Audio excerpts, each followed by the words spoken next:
If you are struggling after a breakup, you need to watch this video, because in this video, I will explain why you're struggling and I will explain how to move forward. And the way I'm going to do it is I'm going to explain or introduce the concept of the Chimp Paradox, which is a book from Steve Peters, a very interesting book that I would actually recommend you to read, regardless whether it's about breakup, it's also about confidence, happiness, and performance. So it's a great book that you could read. I will use this principle from these very famous professors who's helped actually the Olympic team, the British Olympic team, to win tons of gold medals because he helped them reprogram their brain. And that's what we're going to do today in this video. You'll see it's fascinating. It's so interesting, at the same time very practical.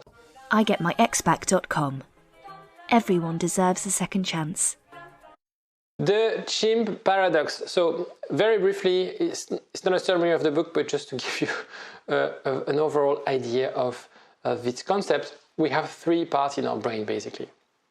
The chimp one, which is the one very emotional, the one that is dealing with the fight and flight. So when there's a danger, we either run away or we fight. Right? There's basically the primitive part of our brain. We start initially millions of years ago, that was our core brain, and then we developed another part, which is the human brain, analytical, rational, the one being able to think about money, for example, conceptual ideas like this.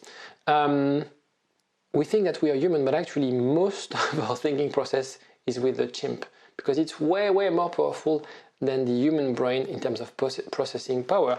And then the last is computer. It's basically habits. It's basically anything that we do without thinking. It's just like we are programmed to do something. We are programmed that when, I don't know, after we brush our teeth, we get our coffee.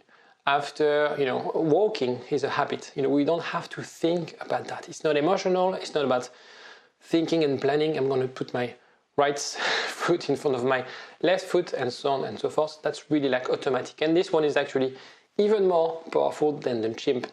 And if you read the book, it's very interesting how he helped professional athletes to program, to visualize a race, to visualize their step. And so when they're in the race, they don't have their chimp taking over, taking the lead. They are right away in a computer mode. Not overthinking, they're right away programmed on their race. So, which one do you think is the most solicited during a breakup? It's the chimp, obviously, because it's all about emotion, it's all about feeling. The problem is, imagine your life if you were managed by a chimp. That wouldn't be pretty. So the chimp within ourselves. So that's part of the brain that is prone to emotion, linked to primitive sets of survival mechanism. The idea we have this chimp is for our survival. This fight or flight, we couldn't fight in the jungle, right? So if we were encounter a bear or a tiger or whatever, that's our response to threat, okay? The thing about relationship is that it's also about survival. We bond to a primary attachment figure to survive and to reproduce. That's the nature. That's why we are. That's in our DNA. That's what we are meant to do, from a basic level. Bond with someone, reproduce, survive, reproduce. And so the thing is, when we break up with someone, we break this core belief that we need to be with that person, that we need to be with someone. And that's why so many times people after a breakup will end up in a rebound, because their core belief is like, I need to be with someone. I can't be without someone. And then the pain of the breakup is mostly based on this, because we created that emotional connection with that partner that is taking away from us, especially when it's a shock, when the breakup is something that you didn't see coming, when you felt still madly in love with that person who rejects you. So the rejection is really is the worst thing that you could do to a chimp, for example. And that idea of fairness, the idea that he or she decided to end the relationship and I love that person, so it's not fair that they take that decision to take this away from me. It's unfair. And I'm going to show with you the unfairness experiment. So basically the experiment is very simple. You have two chimps in two different cages. They can see each other what's going on, and they have an experiment, they have a test where basically if I give you this, if you give me, if you do the exercise right, I'll give you a grape. So each time you do the exercise, I'll give you a grape, right? So one is doing the exercise and is rewarded, the other one is doing the same exercise but is not rewarded. So look at the one on the left. What happens when he feels he's not treated fairly? He throws the cucumber away because he wants the grape. He doesn't care about cucumber. He's like my youngest child. He prefers sweet to savory food. This is how we react when we feel we are not treated fairly. We react, we fight, right? This is the chimp. So remember this, and it's a quote from the book. Life is not always fair. And this can be very difficult for the chimp to accept. They have this expectation of life should be fair. So we must remember that fairness is a social concept and not something that is always present in nature. And so by accepting this fact, accepting the fact that life is unfair, we can better manage our emotional responses and focus on what we can control.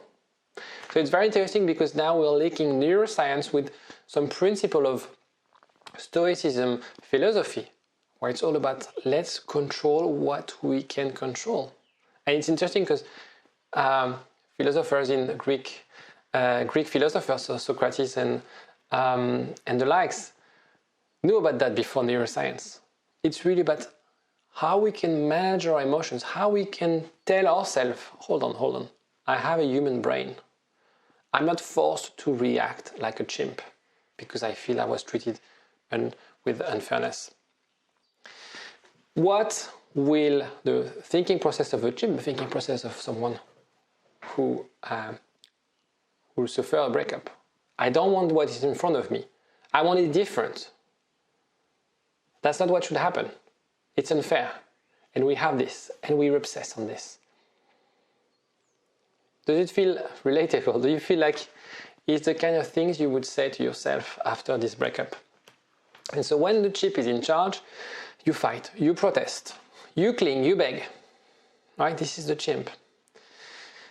Sometimes you isolate yourself. You feel like, no, I'm not good enough. It's unfair. Life is unfair. I never find anyone. You might feel guilty. You feel worthless. Again, that's the chimp. That's the idea of being overly driven by emotion. And so both are destructive. The first one is more about destructive of how you can reconnect with someone. If you beg, if you fight, if you cling, that person will run away even more, will push you even more. If you isolate yourself, you're basically telling yourself unconsciously you're not worth being in a relationship. And so it's going to be hard for you to find the right partner. You might end up with someone who's toxic, someone who's narcissistic, who wouldn't respect yourself. So using your energy to obsess on those things is dangerous. Right now, what you have to do is to understand that you have to use your energy to move forward. Here is the key. It's acceptance. The breakup happened. You didn't choose to break up with your partner. They chose it for you, but it happened. Once you accept this, this is how you can move forward. This is how you can plan. Human brain, not the chimp. So, of course, it's normal. That's reaction. Very early on after the breakup, we agitated. It happened. So what can you do now? If you're watching this video, of course you've tried to rescue the relationship early on. It didn't work. So what can you do now? That's the human approach. That's the winner's approach. And in the book, that's how he dealt, he helps professional athletes deal with challenges. Rather than obsessing on, the fact that they lost a race, that they didn't perform. Okay, the race happened. What can we learn from that? What can you do right now? It also helped like professional snooker, It's very mental sport. And one of I don't remember the name of the player because I'm not really into this sport, would really get angry and will self-sabotage any match when he will feel like I'm against this opponent, or he have this fight within himself. The chimp will take the lead. Don't let the chimp take the lead. It's very hard to do because the chimp is really powerful. But that's why I'm making those videos, because I want you to learn. By learning, by having this awareness of this side of your brain, you'll be better equipped to take action, to rationalize your thoughts. Your chimp is one part of your brain. You are not your chimp. So you can decide right now.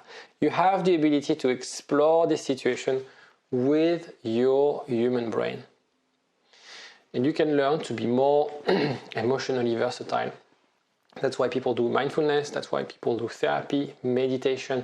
Because when you do those things, you're able to take that step back, to pause that chimp talking inside your ear, right? That's the idea of really taking that step back, pausing. So maybe after this video, just pause the video, reflect. Meditation doesn't have to be an hour in the dark, not listening to anything. Just try to center yourself. Sometimes I do a bit of visualization myself, where I would visualize what I want to do, what I want to achieve. It's kind of a mental exercise to do. But it's really about, okay, how can I stop using when I feel overwhelmed? I forgot to mention that when I feel overwhelmed, I'll just pause, just for 5 minutes, that's enough. Take some deep breath and thinking about what you want to achieve. Thinking about the future, thinking about what, rather than thinking in the past, rather than obsessing about your ex. You have this ability. If you need some help, of course, you can talk with me or Elizabeth. We'd be more than happy to guide you. This kind of thing, because it's like any sort of skills, any sort of things that needs to be learned. Sometimes we need someone to guide us. That's why we're here. If you want some help, we'll be more than happy to help you. You'll find some links in the description. We'll see you next time. Take care. Get up, nah, I ain't a quitter. Toss me the ball, I'm a really big hitter. Big picture, I'm a straight killer.